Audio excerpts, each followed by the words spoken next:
Leva-nos além, papai, leva-nos muito além, por favor, pai. Tira tudo aquilo que seja impedimento de dentro de nós, seja circunstância, seja dificuldade, mas quando estamos na tua presença, Senhor Deus, somos diferentes, Pai. Queremos ser mais íntimos de ti, Pai. Queremos conhecer muito mais, queremos ser envolvidos pela sua presença, para que nunca deixamos a tua palavra, Senhor Deus. Que a sua palavra esteja sempre dentro de nós. Sempre, sempre, sempre, sempre, sempre, sempre. Derrama a tua unção de glória, de poder sobre a tua igreja. Oh, Jesus, obrigado por esses 21 dias de jejum e oração, Senhor Deus, da tua igreja. Essa unção que desce do teu trono sobre nós, como desce, Senhor Deus, como desceu a barba de Arão e desceu toda o óleo precioso de irmão. Socantarabachuri, canta, enche-nos do teu poder. Vem curar, vem libertar, vem nos socializar, ou seja, Pai, sermos uns com os outros, amáveis uns com os outros, ó Pai. Ó Jesus, tu amaste a nós, ó Pai, e nós não temos compreensão desse grande amor. Por isso, Pai, esvazia-nos de nós mesmos e enche-nos do teu Espírito Santo. Obrigado, Papai do céu, obrigado. Vem sobre nós, Espírito de Deus. Vem sobre a tua igreja, Pai. Quebra nossas barreiras, nossas dificuldades, ó Pai. Que nós possamos entregar a Ti. Entrego a Ti, Senhor Deus, tudo aquilo que vamos fazer aqui. Entrego a Ti, Senhor Deus. Entrego a Ti a minha oração, pois Tu és Senhor. Tu és a fonte, Pai. A fonte de águas vivas que há em mim. És a minha esperança.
de Paulo aos Colossenses. Nós estamos estudando a carta de Paulo aqui no Escola Dominical, todas as cartas, né? Quase todas as cartas nós temos estudado aqui. Nós vamos passar um vídeo que é um esboço de toda a carta que a gente vai colocar. Antes, enquanto ele está preparando, abra sua Bíblia. Abra sua Bíblia em Colossenses, capítulo 1. Carta de Paulo aos Colossenses, capítulo 1.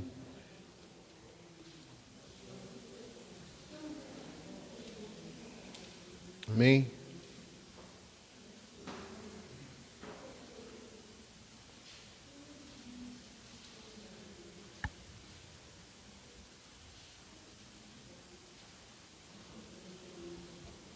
Todos acharam? Amém? Colossenses, capítulo 1.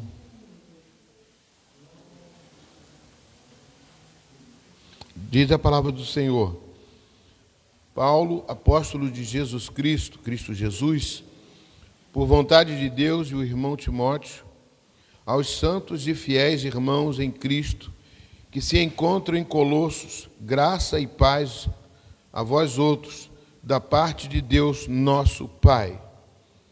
Damos sempre graças a Deus, Pai de nosso Senhor Jesus Cristo, quando oramos por vocês. Desde que ouvimos sobre a vossa fé em Cristo Jesus e do amor que vocês têm com todos os santos, por causa da esperança que vos está preservada nos céus, da qual, antes que ouvistes a palavra da verdade do Evangelho que chegou até vós, como também em todo o mundo, está produzindo fruto e crescendo. Tal acontece entre vocês desde o dia em que vocês ouviram e entenderam a graça de Deus na verdade, segundo foste instruídos por Epáfras, nosso amado conservo, e quanto a vós outros, fiel ministro de Cristo, o qual também nos relatou o vosso amor no Espírito. Por esta razão, também nós, desde o dia em que ouvimos, não cessamos de orar por vocês e pedir que transbordeis em pleno conhecimento da sua vontade, em toda a sabedoria e entendimento espiritual, a fim que vocês vivam, de modo digno do Senhor, para o seu inteiro agrado, frutificando em toda boa obra e crescendo no pleno conhecimento de Deus. Vocês sendo fortalecidos com todo o poder, segundo a força da sua glória, em toda perseverança, longanimidade, com alegria, dando sempre graças ao Pai, que vos fez idôneos a partir que vos cabe de herança dos santos na luz. Ele nos libertou do império das trevas e nos transportou para o reino do Filho de seu amor, no qual temos a redenção e a remissão de pecados. Só até aqui, amados. Amém? Pode passar, Tiago?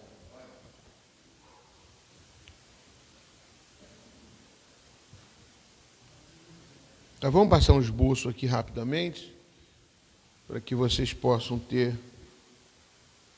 uma noção do que significa esta carta, para onde que Paulo escreve. Quando escreve-se uma carta, mas com certeza quando você escreve uma carta para um filho, para um parente que está longe, hoje em dia não precisa tanto, né? Hoje em dia nós temos o WhatsApp, mas quando você escreve uma carta por algum motivo importante, você escreve.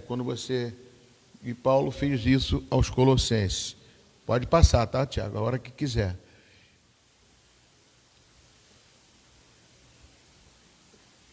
É de um programa. A carta de Paulo aos Colossenses foi escrita durante um dos aprisionamentos de Paulo por anunciar Jesus como o Senhor ressuscitado. E a carta é dirigida a um grupo de pessoas que Paulo nunca conheceu, que faziam parte de uma comunidade que ele não havia iniciado. Essa igreja em Colossos foi iniciada por um colaborador de Paulo chamado Epáfras, que era dessa cidade. E Epáfras tinha visitado Paulo recentemente na prisão e lhe deu boas notícias sobre os colossenses. Mas ele também mencionou algumas das pressões culturais que os tentavam a se afastar de Jesus. E assim, Paulo escreveu essa carta para encorajar os colossenses a abordar as questões mencionadas por Epáfras e depois os desafiou a uma devoção maior a Jesus.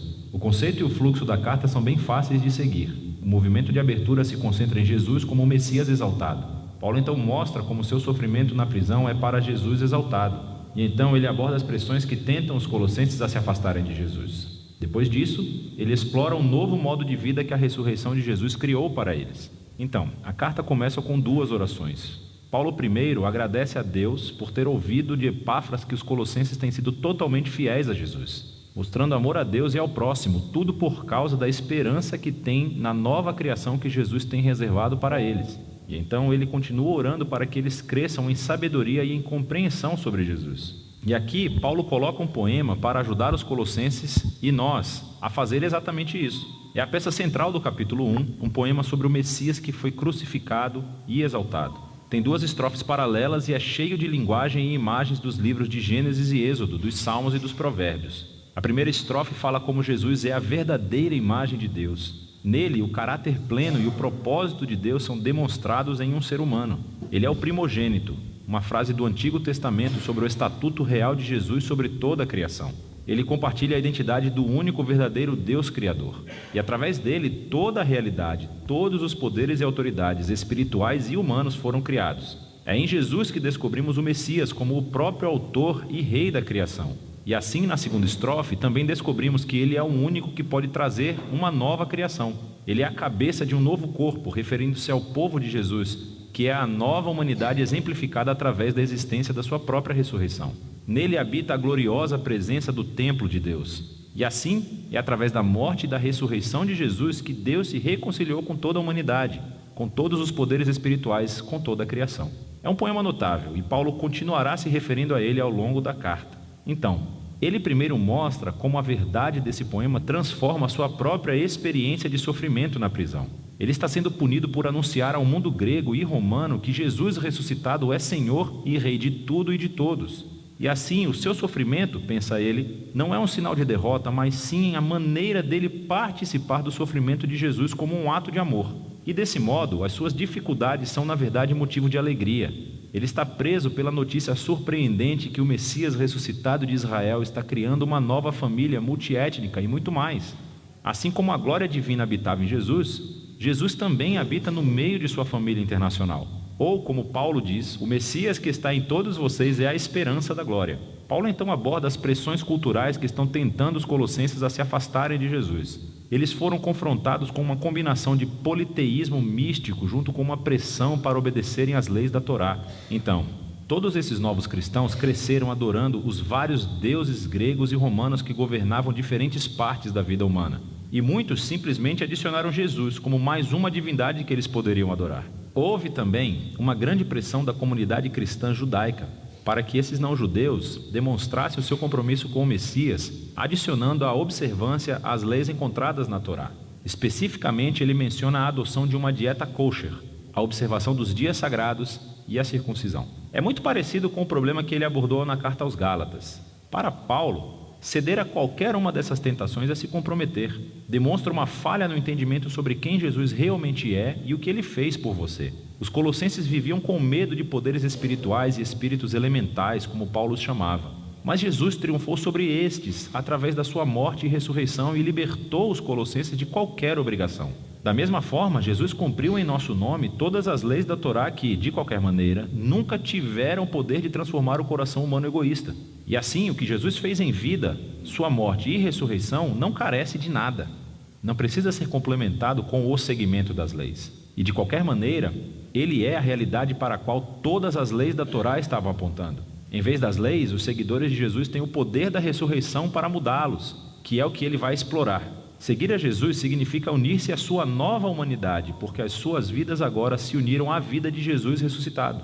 E é por isso que Paulo desafia os colossenses a colocarem suas mentes nas coisas acima, onde o Messias está sentado ou governa à direita de Deus. Paulo não está querendo dizer, pense como você um dia deixará a terra e irá para o céu. Pelo contrário, os céus são o lugar transcendente do qual Jesus governa sobre toda a criação.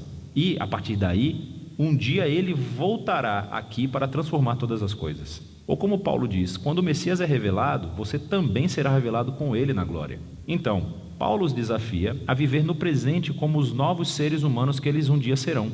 Ele usa a imagem de sua antiga humanidade caracterizada por uma sexualidade distorcida e um discurso destrutivo. Para os cristãos, essa humanidade morreu com Jesus e foi substituída por uma nova humanidade que é caracterizada pela misericórdia e generosidade, pelo perdão e pelo amor. E essa humanidade transcende as fronteiras étnicas e sociais do nosso mundo, para criar, nas palavras de Paulo, um povo onde não há gregos ou judeus, circunciso ou incircunciso, escravo ou livre. O Messias é tudo e está em todas as pessoas. Paulo então se torna realmente prático e mostra aos colossenses como essa nova humanidade pode existir em uma casa romana do primeiro século, que era uma instituição altamente autoritária, onde o patriarca masculino tinha o poder da vida e da morte sobre sua esposa, seus filhos e seus escravos.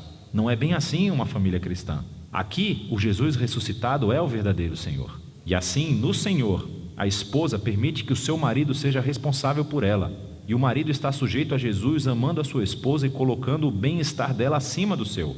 Em um lar onde Jesus é o Senhor, os filhos não são objetos, são chamados à maturidade e ao respeito. E os pais devem criar seus filhos com paciência e compreensão. Cristãos que são escravos devem honrar os seus mestres humanos precisamente porque eles não são o verdadeiro mestre, Jesus é. E os cristãos que têm escravos devem entender que esse escravo não é sua propriedade, mas sim um membro do corpo de Jesus a ser honrado e incluído em amor. Aqui Paulo está indo por um caminho muito difícil. Ele está reformulando a instituição romana mais básica em torno de Jesus, que a governa através do amor ao próximo. E assim, embora ele não tenha abolido a estrutura do agregado familiar, o Messias exaltado exige que seja transformado, quase além do ponto de compreensão para qualquer romano que vive em Colossos. Você pode ver isso mais claramente na conclusão da carta. Após um pedido de oração, Paulo aplica essas instruções sobre escravos e mestres cristãos. E descobrimos que Tíquico é quem leva e lê a carta aos Colossenses. Ele é acompanhado por um certo Onésimo, que foi um ex-escravo de um cristão colossense chamado Filemão. E descobrimos, por outra carta endereçada a Filemão, que Onésimo havia escapado de seu mestre. Era um crime digno de prisão. Mas Paulo pede a toda a igreja para saudar Onésimo como irmão fiel e amado no Senhor.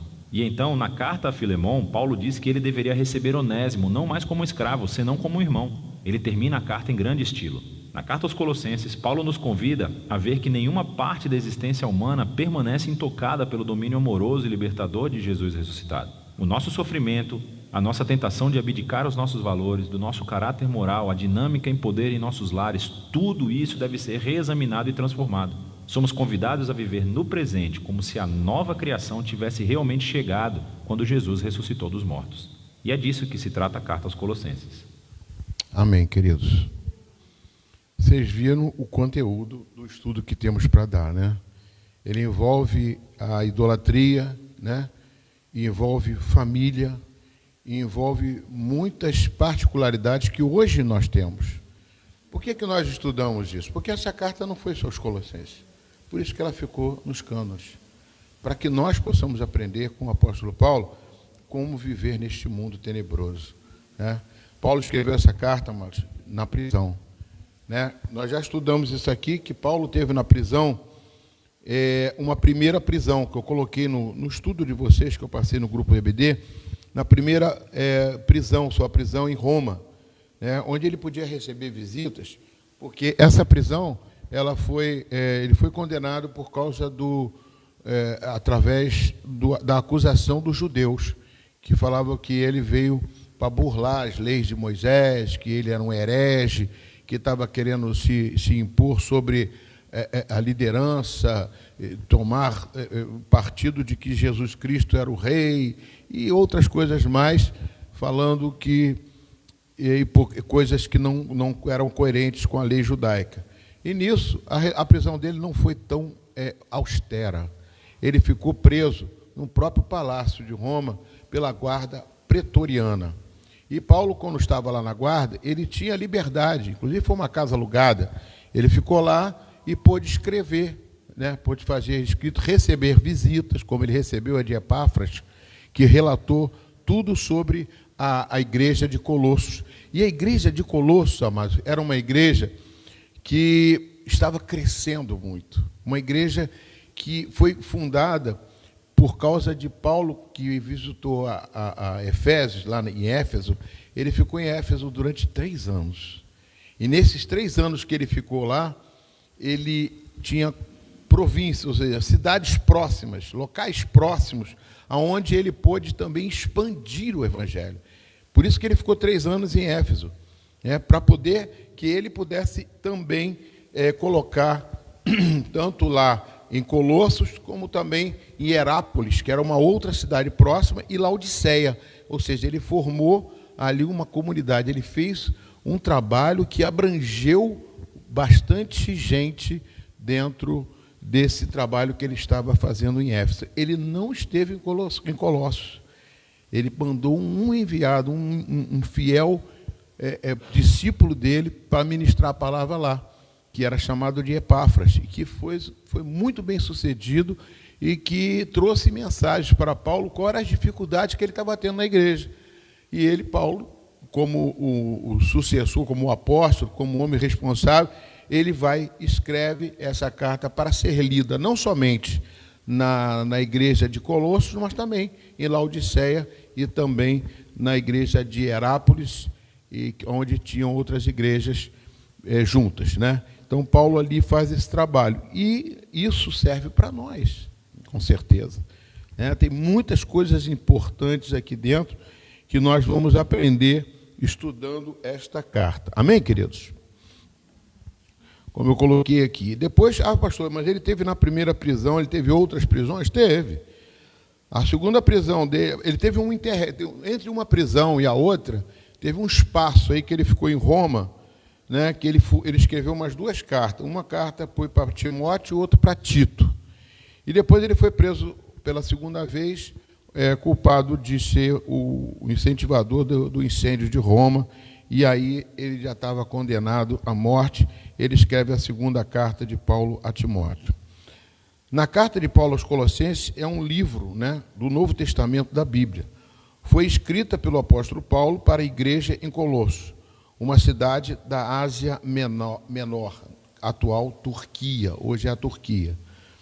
Paulo escreveu esta carta enquanto estava preso, provavelmente em Roma, por volta do ano 60 a 62 depois de Cristo. O principal objetivo de Paulo, ao escrever esta carta, era corrigir erros doutrinários com que estavam se infiltrando na igreja de Colossos.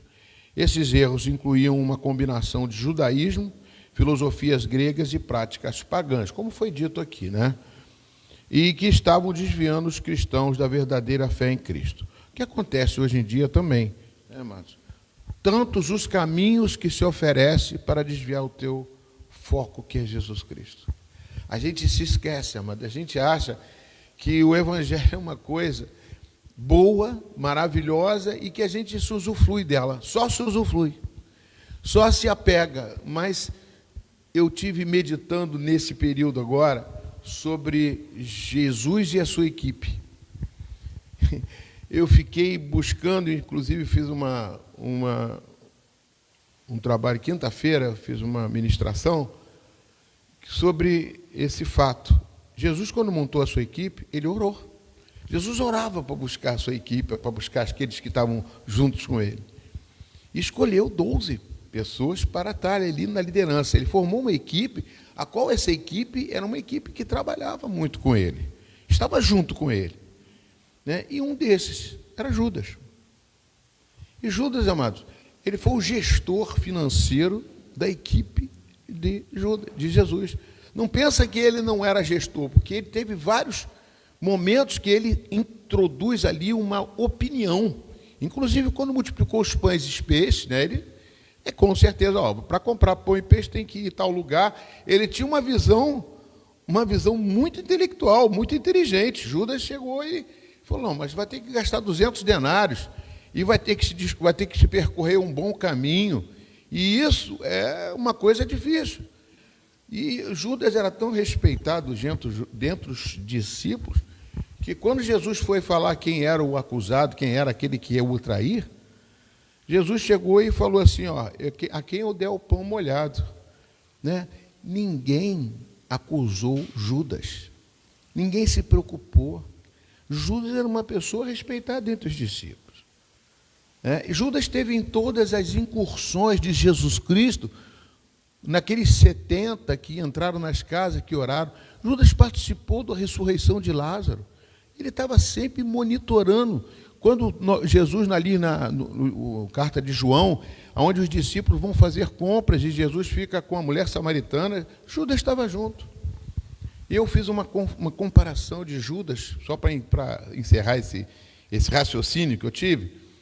Jesus orou e escolheu Judas. Mas ele não escolheu Judas para morrer, ele escolheu Judas para ser salvo. Jesus não era falso, Jesus sempre foi correto. Tanto que quando ele foi entregar Jesus Cristo, ele deu um beijo. Jesus disse para ele: por que você veio, amigo? Jesus lavou os pés de Judas. E Judas não questionou que nem Pedro. Pedro falou assim: não vai lavar meu pé, não. Ele aceitou, foi ali. Tudo parecia, amados, que Judas era uma pessoa que tinha abraçado a causa de Jesus. Tudo parecia. Mas a superficialidade no Evangelho, de você querer ficar só na superfície, querendo absorver e não participar categoricamente de uma igreja viva, de ser uma igreja viva e transformada, é perigoso. Você tem que se envolver, não somente no ministério, não somente nas coisas, não, você tem que se envolver na transformação de vidas. Isso é fundamental. Por que isso? Pedro, quando ele participou, ele se envolvia. Ele andou sobre as águas, amados. Ele sempre tomava iniciativa, as decisões dele era sempre querer fazer algo maior, envolvido com Jesus. Quando chegou: Pedro, você vai me seguir? Não, só tu tens palavra de vida eterna, não quero te abandonar, não. Ou seja, é uma coisa que Paulo, quando escreve essa carta, ele tenta trazer esse conteúdo para dentro da igreja, para que a igreja não se afaste do caminho, e nem se disperse, e nem fica assim: ai meu Deus, meus problemas, minhas dificuldades, minhas lutas, e deixa de se envolver com a obra de Deus. Isso é fundamental, amados. O ministério, ele não pode ser maior do que o envolvimento e a intimidade que você tenha com Deus. A sua vocação não pode ser maior do que isso. Para ter Jesus, você tem que estar envolvido com Ele, íntimo com Ele, para querer uma vida para Cristo, porque Deus morreu por todos, não morreu só por você. É fundamental a gente entender isso. É categórico você entender isso. É muito importante. E no final, o que acontece com Pedro e com Judas? Pedro também negou Jesus Cristo. Negou por 3 vezes. Mas só que Pedro voltou para ver a ressurreição, se preocupou. Por quê? Porque a palavra de Jesus estava dentro dele. Queimava dentro dele.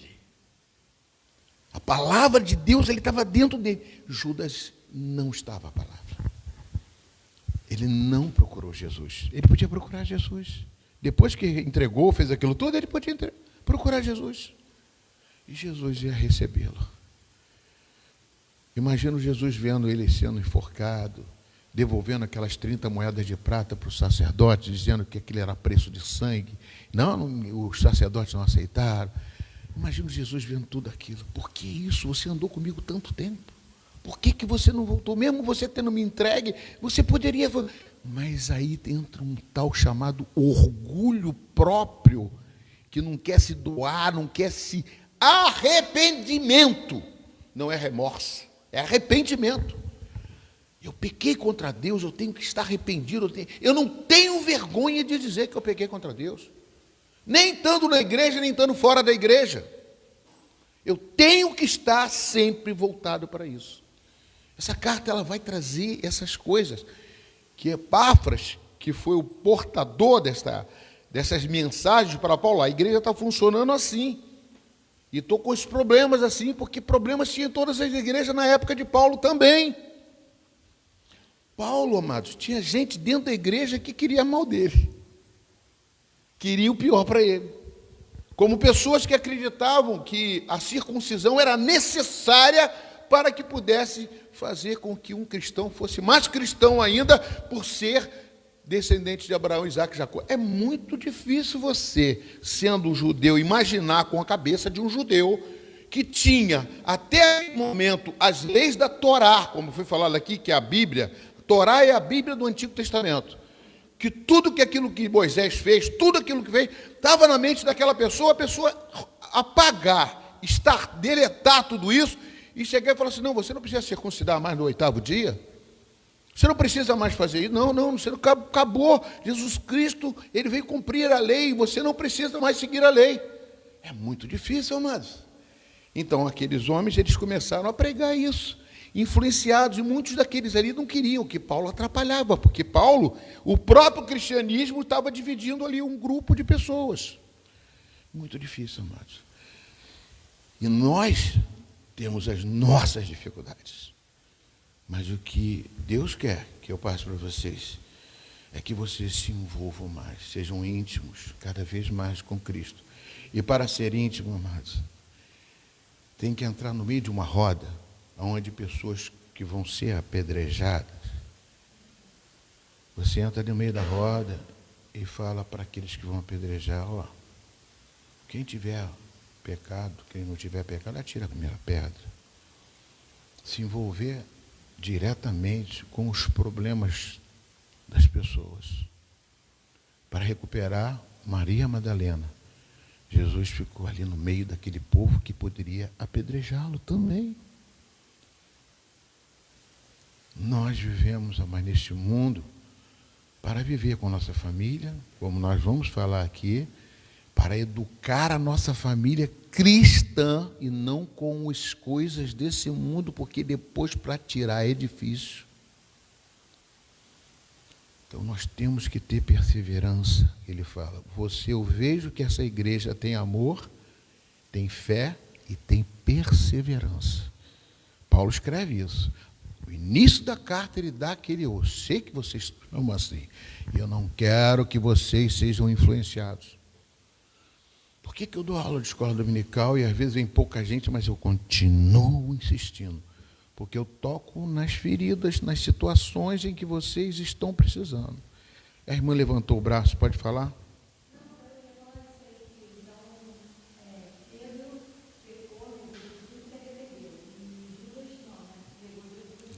Não se arrependeu. Arrependimento é uma coisa muito forte. Uma vez aconteceu um fato de uma irmã, não sei, eu não lembro bem direito assim. Ela me agrediu fisicamente dentro da igreja, não aqui, lá em Itaipu. Eu estava como pastor aqui, pastor lá, porque o pastor de lá faleceu. E eu estava recebendo os problemas e corrigindo algumas situações da igreja, que é muito difícil. E eu fui agredido, basicamente. Depois ela foi pedir perdão, mas o perdão dela, todos notaram que não foi um perdão. Foi uma forma de falar assim, não, ó, me livra dessa aí que eu não quero pedir perdão, eu não quero perdoar, entendeu? É uma situação que a gente tem, que até hoje, há pouco tempo eu encontrei essa pessoa. A pessoa está desviada do caminho do Senhor, está totalmente fora do eixo. Eu não quero que ninguém se desvie, mas não quero também que ninguém se perca dentro da igreja. Por isso, eu faço essa força de que Judas teve 3 anos com Jesus. Sabe lá o que é 3 anos? Ele não teve com Paulo, com Pedro, não, ele teve com Jesus Cristo, o Senhor. Será que ele não se converteu com Jesus? Meu Deus! Porque ele tinha um foco, ele tinha uma visão que Jesus era um revolucionário que viria para libertar Roma. Era um homem muito inteligente, muito capaz e que raciocinava mais do que pensava como os outros demais discípulos. Pode falar. Não, ele teve remorso. Se ele tiver... Mas não é arrependimento, foi remorso. Não. Sabe o que é remorso, mano? Remorso é quando você faz uma coisa e você, meu Deus, o que eu fiz, cara? Que coisa horrível que eu fiz. Ai, me arrependo. Se eu pudesse voltar atrás, eu não faria. Não. Arrependimento é você ir à pessoa, pedir perdão, se envergonhar, se colocar diante de Deus ali, como Pedro fez. Arrependimento é isso. Remorso é diferente. Remorso é você ter aquilo dentro de você que você fez uma coisa errada e não queria fazer. Mas você não se arrepende. Você, poxa, eu não vou dar o braço a torcer. Eu fico mesmo, continuando com a mesma posição. Judas não se arrependeu. Judas não tinha como se arrepender, porque ele teve com Jesus, mas ao mesmo tempo não teve com a palavra dentro dele. O que faz você se arrepender e perdoar é só o Espírito Santo. Nós não temos condições. Nós somos humanos. Paulo mesmo disse que o pecado é que faz separação do homem com Deus. O pecado, muitas vezes eu quero fazer uma coisa, mas o pecado intervém na minha carne para eu não fazer. Amar uma pessoa que te faz mal é muito difícil. Ou amar uma pessoa que provoca uma situação na sua vida é muito difícil. Isso não é o amor do homem, isso é o amor de Deus. E só tem isso com os frutos do Espírito. Quando eu preguei aqui, nós temos, se você receber Jesus, você tem isso. Esse fruto. Esse fruto está dentro de você para quê? Para ser usado. Para você chegar e falar, Senhor, me usa. Eu não consigo entender, eu não consigo perdoar. Tem pessoas que até hoje acham que o perdão é um sentimento. Perdão não é um sentimento. Perdão é uma ação que você faz e depois que você vai fazer. Então não tem isso. É uma coisa que você tem que ter dentro do Espírito Santo que faz arrependimento. O que Pedro, quando pregou, os 3.000 que foram batizados, chegaram para ele e falaram o quê? O que a gente faz agora, depois que eles receberam, aceitaram, viram aquele Pentecoste, dia de Pentecoste mesmo, o que ele fez? O que eu faço? Pedro chegou e falou assim, arrependei-vos e sejam batizados em nome do Pai, do Filho e do Espírito Santo. Arrependimento. John Wesley, ele fala que a porta de entrada de uma casa que se chama você é o arrependimento. Esse é o primeiro passo de uma pessoa se converter a Jesus Cristo. Arrependimento. Depois tem um novo nascimento, que você nasceu de novo da água e do Espírito. O arrependimento que provoca toda essa sequência de fatores que você vai sendo... Ele botavam 4 pilares de uma mesa, o arrependimento, o novo nascimento, a regeneração, o novo nascimento e a justificação, que é outro passo, e depois a santificação. São 4 passos que são sequenciais dentro de uma conversão. Arrependimento, depois você tem o novo nascimento, você nasce de novo da água e do Espírito, você se arrependeu, entra o Espírito Santo que faz você nascer de novo da água e do Espírito. Então ele disse que quem não nasceu de novo não entra no reino dos céus. Não foi Jesus que disse, mas não entra. Então é fundamental esses passos que a gente tem. Porque, amados, no mundo a gente vai ter sofrimento, vai ter luta, vai ter dificuldade.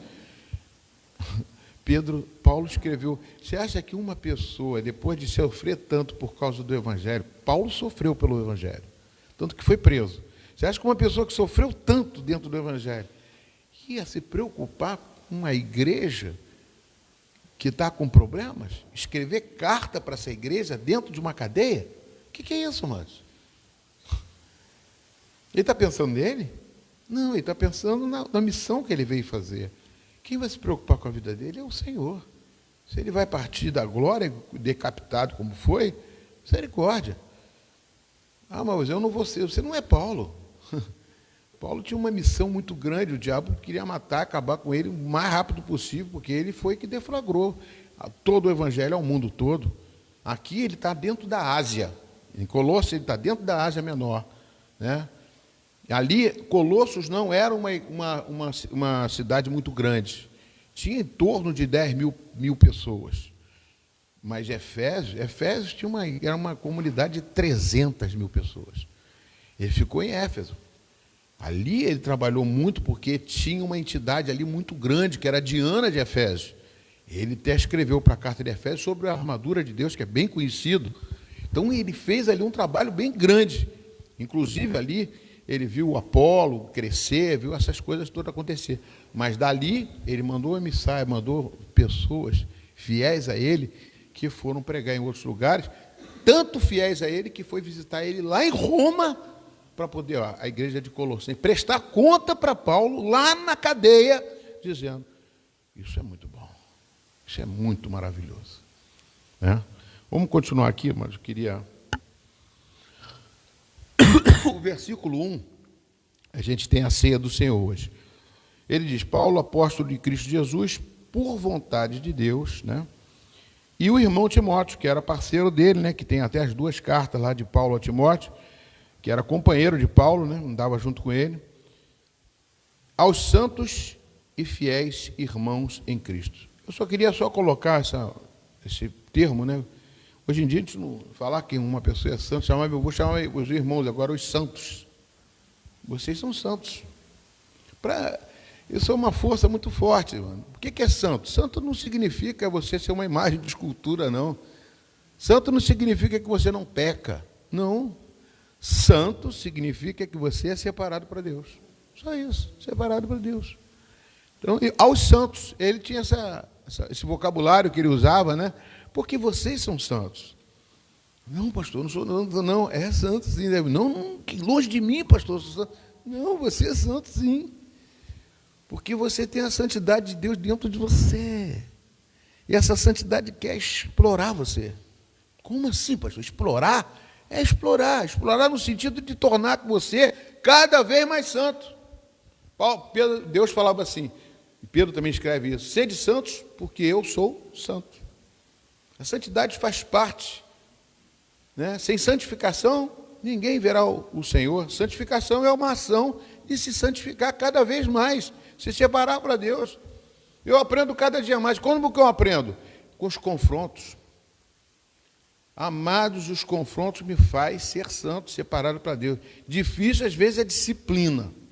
Mas eu aprender a amar uma pessoa que me persegue, que me procura, que me contradiz, eu estou procurando, eu busco cada vez mais isso.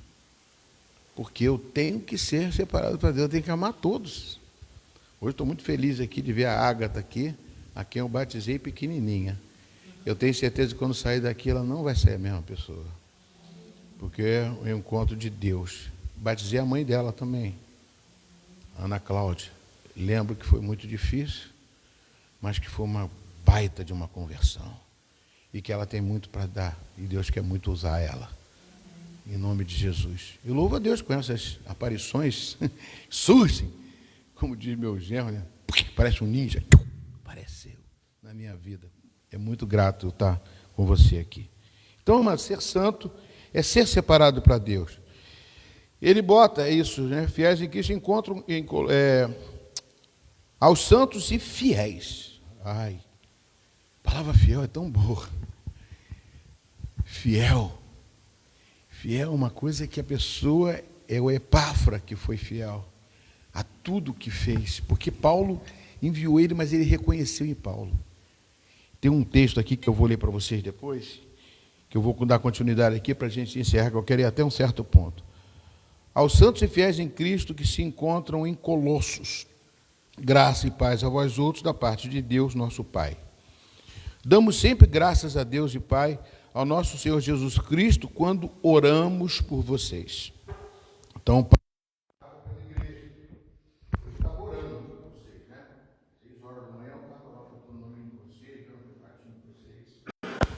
orando para vocês, colocando a vida de cada um de vocês diante do Senhor, dos seus problemas, das suas dificuldades, para que vocês venham ser sempre melhores. Eu peço isso, que vocês sejam sempre melhores, não para mim, mas para Deus. Sendo para Deus, vai ser para mim também. Então, isso é fundamental. Então, isso é fundamental, amados, A gente vê, quando oramos por vocês, desde que ouvimos que a vossa fé em Cristo Jesus e do amor que vocês têm para com todos os santos. Ai, Jesus, amor é fundamental dentro da igreja.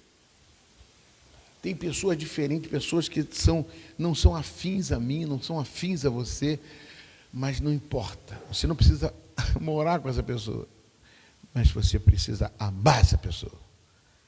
Amar é conviver, estar no relacionamento. Porque vocês têm o mesmo caminho, mano. É um propósito só. Todos vão na mesma direção. Se vamos para a mesma direção, nós vamos nos encontrar com Jesus, que é o maior amor. Que amor é esse? Então é um amor que a gente não tem pela pessoa só, pelos atos da pessoa, pela afinidade da pessoa, pelo jeito da pessoa. Não, porque Jesus me amou primeiro. É por isso que eu tenho que amar. Amém? Mesmo as atitudes sendo contrárias, eu tenho que aprender a amar a pessoa.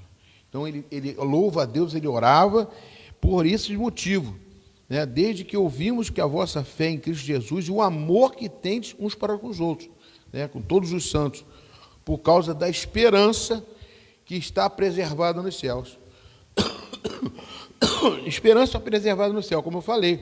Nós vamos nos encontrar lá no céu, da qual ouviste antes pela palavra da verdade do Evangelho. É engraçado que ele está falando uma coisa, que ele está falando assim, vocês ouviram a palavra da verdade pelo Evangelho, mas não foi Paulo que pregou. Não foi Paulo que pregou. Né? Quem pregou aqui foi o Epáfras, que era o condutor, praticamente pastor, daquela igreja. E ele fala categoricamente que sabendo que o que Epáfras passou para ele. Que chegou até vocês, como também em todo o mundo está produzindo fruto. Quando ele bota aqui, mano, deixa eu ver uma ajuda aqui com o meu... Quando ele fala em todo o mundo, eu vejo uma coisa muito importante, né?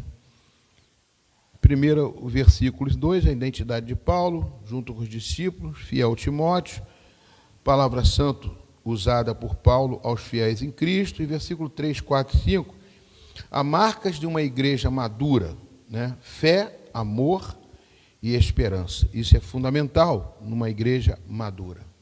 É o que eu busco nessa igreja. Amadurecimento. Então, essas 3 palavras que ele botou aqui, eu esqueci de colocar, né? Que ele botou, ouvimos a vossa fé em Cristo Jesus, o amor que tendes, né? E por causa da esperança que está preservada no céu. Nós temos sempre a esperança de ir para o céu. Nossa esperança para o céu. Então a gente vai se encontrar um dia, né? Ontem eu fui num sítio, encontrei com servos de Deus, foi tão bom a gente encontrar servos de Deus, falou, um dia a gente vai se encontrar no céu. É esperança de estar no céu. Então a gente está indo para o meu lugar, mas a gente não pode ser separado, não. A igreja tem que ser uma só. Nós temos que apoiar um ao outro, ajudar um ao outro. Fazer com que a gente possa conviver aqui embaixo. Nós estamos treinando para viver no céu, amém?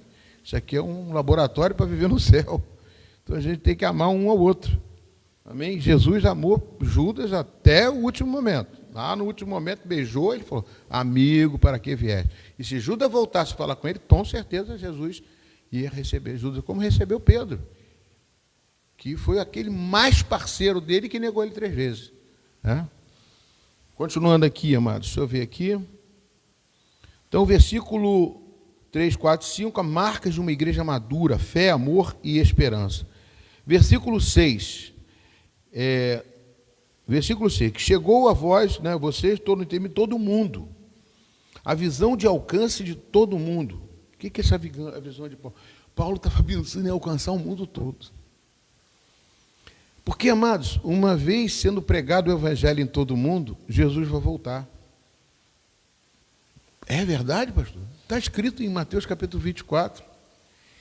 Paulo pensava que ia voltar na época dele ainda. Ele tinha esperança de voltar. Pastor, essa esperança está até hoje. Então não vai voltar agora, não. A gente tem que estar sempre a esperança que Jesus vai voltar hoje. Agora. O que houve? Sumiu. Cadê eu? Eu estou aqui. Esperança de voltar sempre hoje, fazendo o melhor para Deus.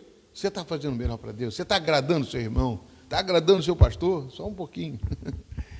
Você tem que fazer essas coisas para que possamos andar juntos em comunhão uns com os outros, para podermos alcançar, não só eu, todos os objetivos. Paulo aqui tinha Epáfras, tinha Timóteo. Eu não posso fazer nada sozinho. Se não estiver junto comigo, eu não vou conseguir. Como é bom fazer um café da manhã desse, juntar todo mundo. Louvo a Deus pela vida da Dani, dos demais que trabalharam, desculpe que eu não esqueci o nome de alguém.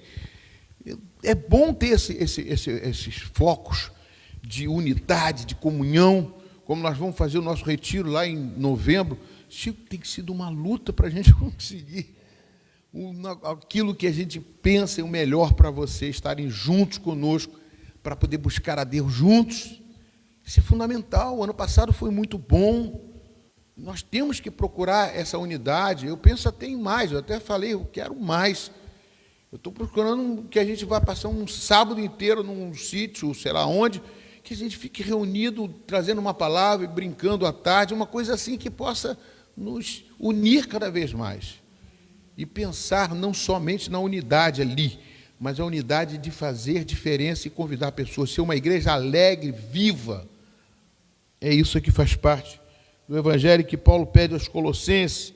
Ele fala que fé, amor e esperança, isso é fundamental, né? A visão de alcance de todo mundo é crescendo, né? Quando ele fala aqui, ó, está produzindo fruto e crescendo, tal acontece entre vós, desde o dia em que ouviste e entendeste a graça de Deus, na verdade. Meu Deus, entender a graça de Deus. O que é a graça, mano? A graça está na cruz. Jesus morreu por você, por mim, por todos nós.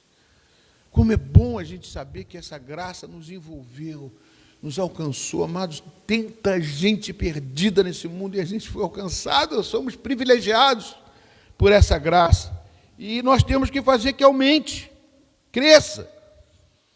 Segundo foste instruído, versículo 7, por Epáfras, né? Epáfras, nosso amado conservo, e quanto a vós outros, fiel ministro de Cristo, o qual também nos relatou do nosso amor no Espírito Santo, né? Ele relatou isso, né? A fiel ministro em Cristo, ele elogiando a Epáfras, né? Conservo, né? Quanto aos vós outros, fiel ministro de Cristo, e também que nos relatou o amor no Espírito, ou seja, foi ele que foi lá falar com Paulo na prisão. Eu queria, para encerrar, a gente vai estar ministrando a palavra de Deus, ou ministrando a ceia do Senhor, eu coloquei aqui, no versículo 9, por essa razão também nós, desde o dia em que ouvimos, não cessamos de orar por vocês, e pedir que transbordem no pleno conhecimento da vontade. Pleno conhecimento da vontade de Deus, né? Em toda sabedoria e entendimento espiritual. Ou seja, amados, isso é fundamental. A oração de Paulo, né, é que os colossenses tenham conhecimento da vontade de Deus.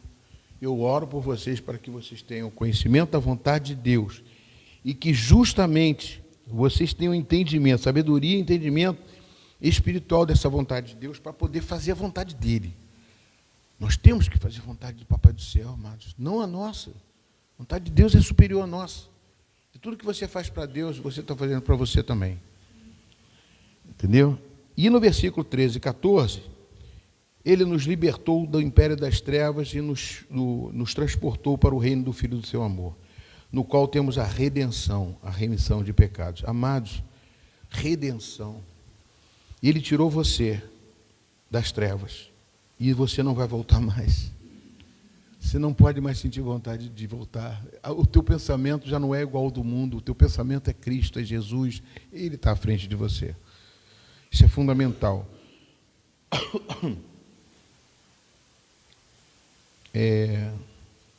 Atos capítulo 19. Eu queria lembrar a vocês. Atos capítulo 19, versículo 11 a 20. Eu não falei para vocês sobre a questão de, por exemplo, qual a distância de Colossos para Efésios? Era uma em torno, sabe de quantos quilômetros? 160 quilômetros. Eu andei pesquisando, né? Vou ler para vocês aqui, 160 quilômetros, de Efésios para Colossos.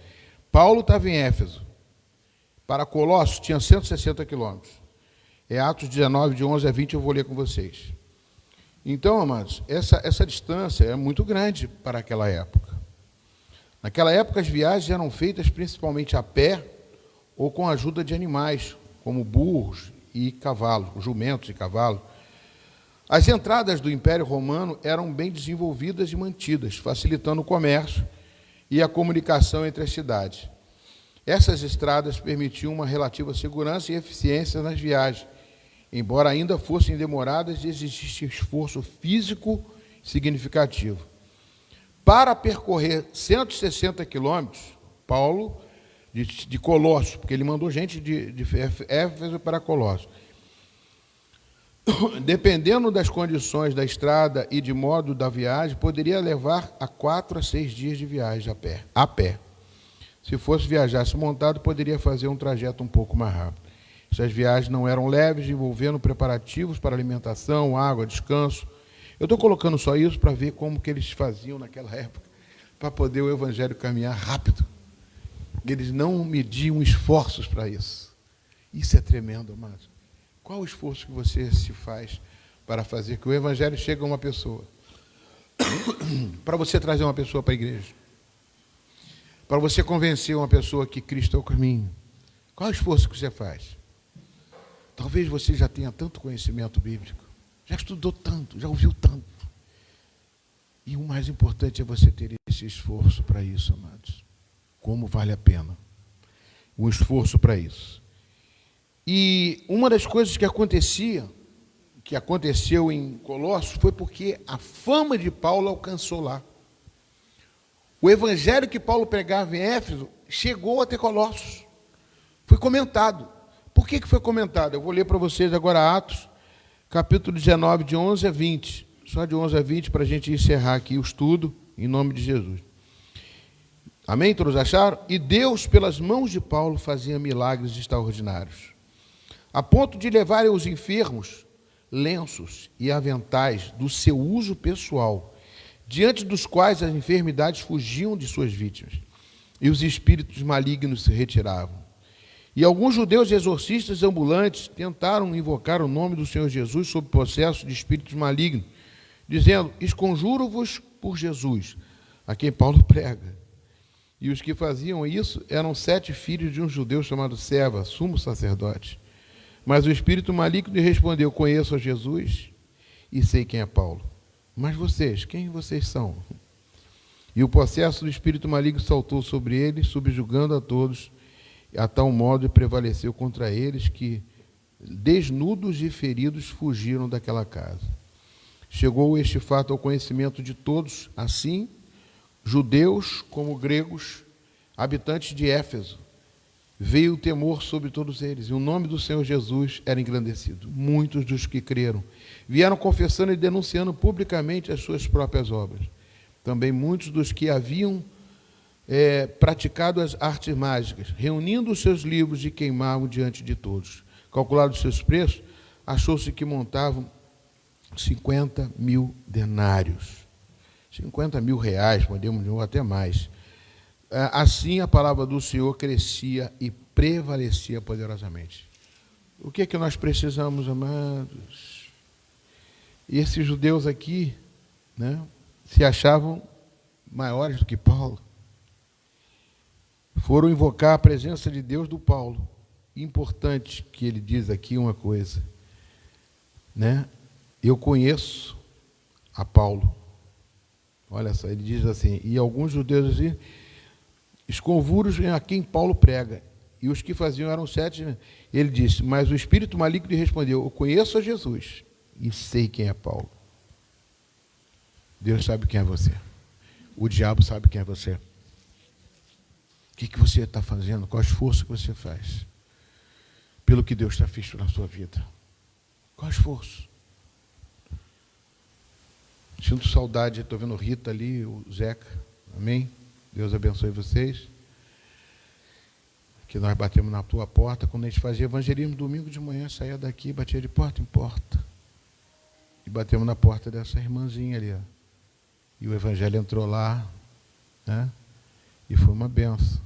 Né? Glória a Deus na vida delas. É muito importante, amados, nós termos o esforço, não somente de pensar no evangelho para nós mesmos. Pensa no evangelho para outro. Vamos fazer esforço para isso. Em vez de, às vezes, ficar ouvindo palavras, ouvindo tantas coisas, procurando conhecimento, para quê? Para quê? Eu lembro sempre de João capítulo 9, daquele cego, que quando foi curado da sua visão, os fariseus ficaram atrás dele. E ele ficou respondendo as perguntas até um ponto que ele chegou. Vem cá, vocês querem ser discípulos de Jesus? Vocês estão perguntando tanta coisa. Um homem que não tinha conhecimento bíblico nenhum, mas o testemunho dele falava alto. Deus quer fazer isso com você, quer te usar. Deus está te chamando aqui hoje para isso, amados. Nós estamos hoje comemorando 21 dias de um homem que fez o Evangelho divulgar em todo o mundo, uma pessoa só, juntando um grupo de pessoas que trabalhou com ele. Não foi só com ele, mas ele creu. Thomas Edison, o que criou a lâmpada, a luz, a iluminação, a luz elétrica, né? Thomas Edison, ele conseguiu. Sabe quantas tentativas ele teve para poder chegar à conclusão? Mais de 10.000 tentativas. E ele não era cristão, não. Quantas vezes você já tentou? Pastor, mas o que acontece? 10.000 tentativas. Ele lembra das 10.000? Ele lembra daquela que ele fez. Mas as 10.000, ele estava tentando. Nós temos que tentar, buscar, bater na porta do trono, porque Deus está te ouvindo. John Wesley conseguiu, amados. Ele foi perseguido, apanhou muito, mas conseguiu. E o Evangelho chegou até nós aqui. Vamos ficar de pé em nome de Jesus.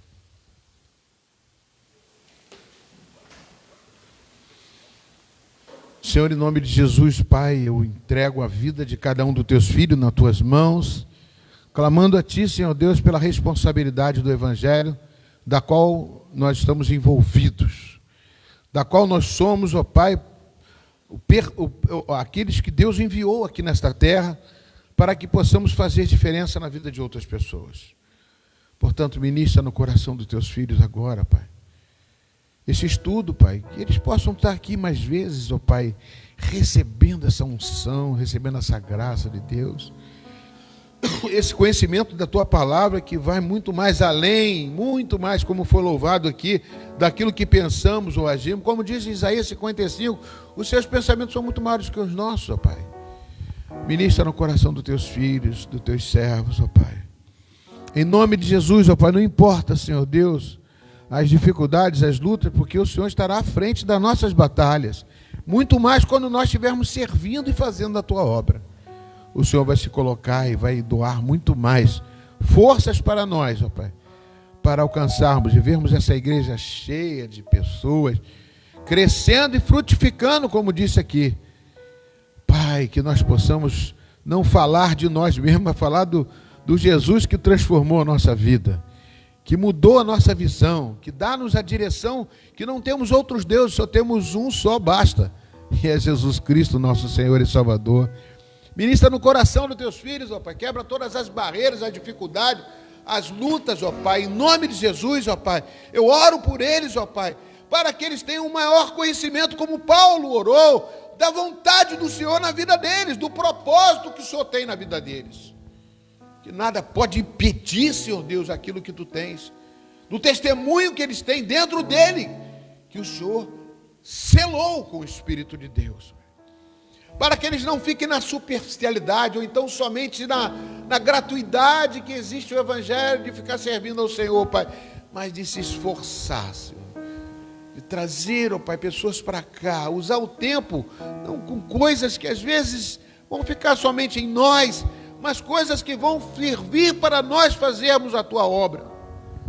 Por isso, Pai, ministra no coração dos Teus filhos. Manifesta o Teu poder em nós, ó Pai. Eu me incluo debaixo dessa unção e dessa nuvem de glória, desses 21 dias que estamos encerrando hoje, oração e jejum. Por isso, Pai, Pai, eu sei que tem pessoas aqui que estão sofrendo com lutas internas da família, nas lutas do dia a dia, meu Deus.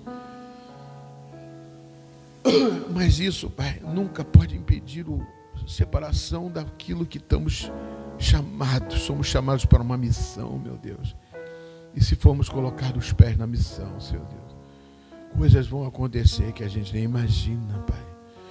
Ministra no coração dos teus filhos, Papai do céu. Ministra no meu. Como devo fazer para que possa ajudá-los, ó Pai. Mas a tua palavra já é a ferramenta maior dentro deles, Pai. O testemunho deles de transversão, de transformação de vida é uma maior ferramenta dentro deles. Falar o que Jesus fez na vida dele. Não o que fez na vida dos outros, mas o que fez na vida deles. Eles são representantes de Deus, Pai. Unge eles, Pai. Unge.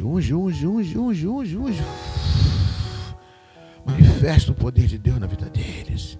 Perdoa os seus pecados, seus pensamentos que não vão além do teto, às vezes, pensamentos que vão laterais, como diz Colossenses capítulo 3, pensamento da coisa do alto, que nos dá fé, que nos dá força para viver e lutar, sabendo que temos a esperança que um dia vamos estar com Cristo. Ministra no coração deles, ó Pai. Ministra, Pai, essa verdade, esta verdade que é o Evangelho, em nome e por amor de Jesus Cristo, amém? Coloque sua vida diante de Deus. Nós vamos ministrar a ceia do Senhor agora. Senhor, em nome de Jesus, nós estamos agora naquele momento em que Jesus Cristo entrou no cenáculo. E nesse cenáculo, Pai, o Senhor ali bateu ali, falou que comemorando a Páscoa dos judeus, como sempre era feito, como tudo era feito, igualzinho como era antes. O Evangelho de Lucas fala claramente. O Evangelho de Lucas diz que a Páscoa era feita com ervas amargas, com aquelas coisas todas, a libertação do povo do Egito maravilhosa. Mas ali o Senhor pegou o pão, deu graças, disse: a partir de hoje não será como antes. Este pão representa o meu corpo. Hoje eu sou o Cordeiro Pascal. Este pão representa o meu corpo que eu darei por vocês. E esse cálice do suco de uvas representa o meu sangue. Aquele que dele comer e beber, eu estarei nele, ele estará em mim. É uma aliança que eu faço. É a nova aliança, não é a mais antiga. Eu faço nova todas as coisas na sua vida. Por isso nós vamos cear.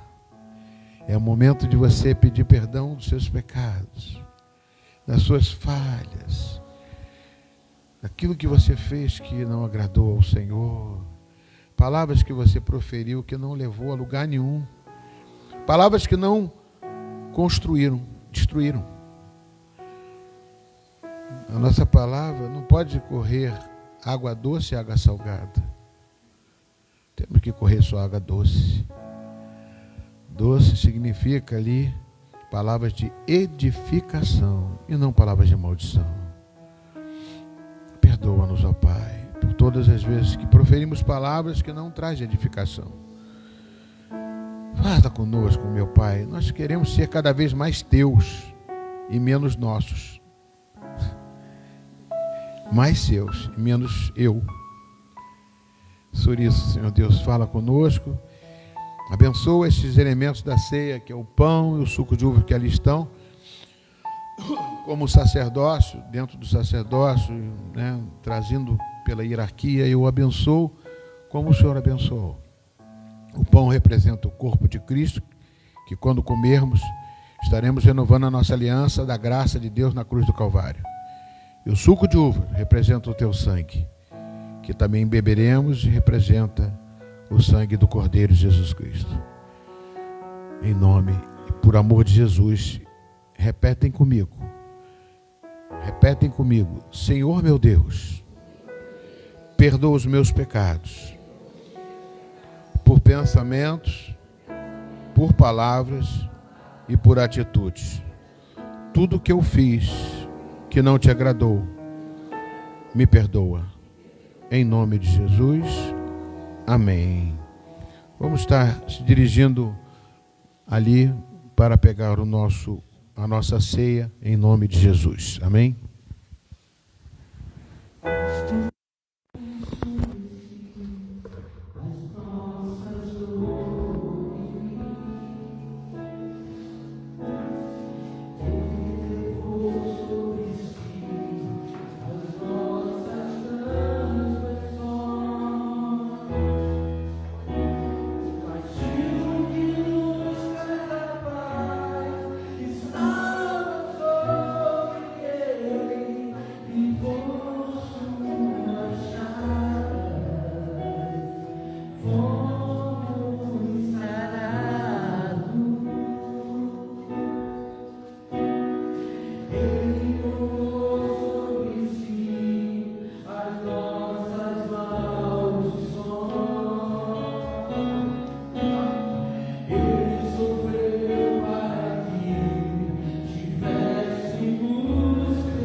parte da sua vida a partir de hoje. Pastor, mas semana que vem, ano passado, domingo, é todo dia, todo domingo. Nós renovamos, amados. Tem igreja que faz isso todo domingo, todo primeiro domingo, né? A ceia do Senhor, renovando a nossa aliança com Cristo. Esse pedacinho de pão, mas não foi o pastor, não foi ninguém, foi Jesus que te deu. Recebe como fosse Jesus, dizendo para você: este é o meu corpo, eu dei por vocês naquela cruz. Morri, mas eu ressuscitei. E hoje você representa o meu corpo aqui na terra. Por isso você come do pão, porque você se arrependeu dos seus pecados. Você já não é mais o mesmo, não é mais a mesma. As coisas do mundo não participam mais de você. É verdade, amados. A gente pensa, eu tenho que abandonar o mundo? Não. Quando você recebe a ceia, o mundo te abandonou. Não você que abandonou o mundo. O mundo não faz parte de você. Ele já se afastou de você. Você é de Cristo, o corpo de Cristo aqui na terra. Por isso temos que fazer as mesmas coisas que Jesus. Agora, depois disso, ele comeu o pão. Todos nós comemos do pão.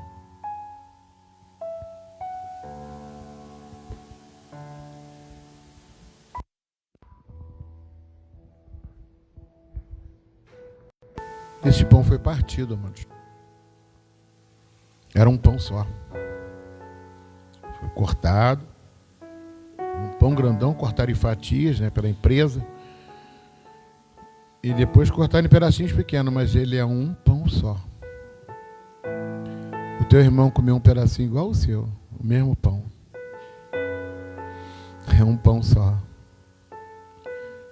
Nós somos iguais perante a Deus, amados. Amamos uns aos outros. É assim que nós vamos fazer sempre. E o segundo passo é o sangue do Cordeiro. O primeiro passo é o pão. O segundo passo é o sangue remido na cruz, que Jesus transformou você, perdoou os seus pecados, você recebeu a graça de Deus.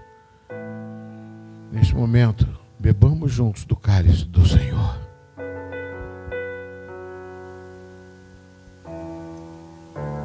O sangue representa a vida, amados. O sangue é que leva o oxigênio da cabeça à planta dos pés. Tudo programado por Deus quando soprou o espírito de vida sobre a sua vida. É verdade, soprou, e o sangue é onde carrega o oxigênio para você viver. Todos os seus órgãos, se não receber o oxigênio, ele fica parado, fica morto. Eu nasci de novo, amém. Você nasceu de novo, da água e do Espírito. Aleluia. Mas que eu nasci de novo.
pertence ao Senhor. Se você está afastado da casa de Deus, se você quiser se reconciliar e tem coragem para isso, vem até aqui na frente, levanta a sua mão e diga assim: eu quero me reconciliar com Cristo. Levanta a sua mão. Não é vergonha nenhuma, isso é alegria. Você talvez não consiga continuar, mas isso não é pecado não, ou seja, você vai tentar. É só isso. Entrega teu caminho ao Senhor, confia nele, porque o mais Ele vai fazer. Se você está afastado, se você ainda está assim: ai pastor, preciso voltar, mas ter mais comunhão, estar na tua presença, levanta a sua mão e vê se você quer isso. Em nome de Jesus, coloque sua vida diante de Deus.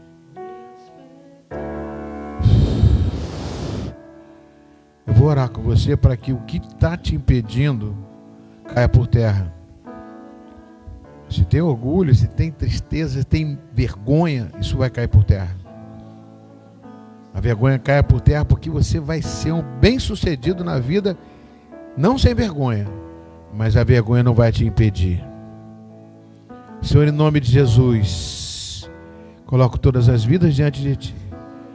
Se alguma pessoa, Senhor Deus, está sentindo o coração aquecido, transformado e querendo mudança, é hoje, é agora. Eu quero mudar, eu quero ser mais Teu, eu quero me entregar mais, quero renovar meus votos contigo. Levanta a sua mão em nome de Jesus. Olhos abriu e agora me alegro em sua luz. Eu ouvia falar dessa graça sem par. Eu sei de nosso Jesus.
Aleluia, aleluia. Receba essa unção, essa graça de Deus, renovando a sua força, a sua vontade de viver com Jesus.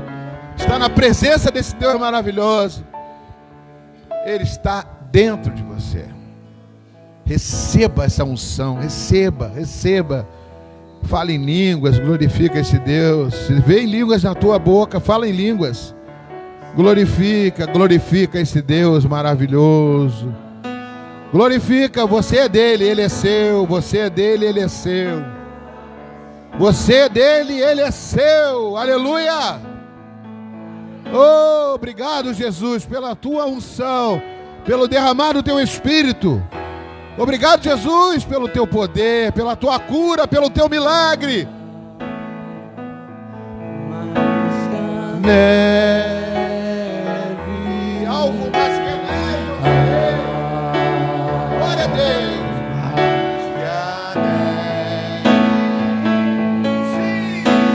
Se neste sangue lavar a dor mais alvo que a neve serei. Aleluia, amém. É uma salva de palmas para o Rei dos Reis, Senhor dos Senhores. é Deus, é teu Deus, é teu Senhor. Obrigado. Aleluia. Amém. Amém. E aleluia. Glória a Deus. Amém. Nós vamos ministrar agora os nossos dízimos e as ofertas à casa do Senhor. Amém. Louvado seja o nome do Senhor. Não vai ninguém embora, que ainda tem algumas coisas para falar para vocês importantes. Vamos louvar a Deus com os nossos dízimos e as nossas ofertas.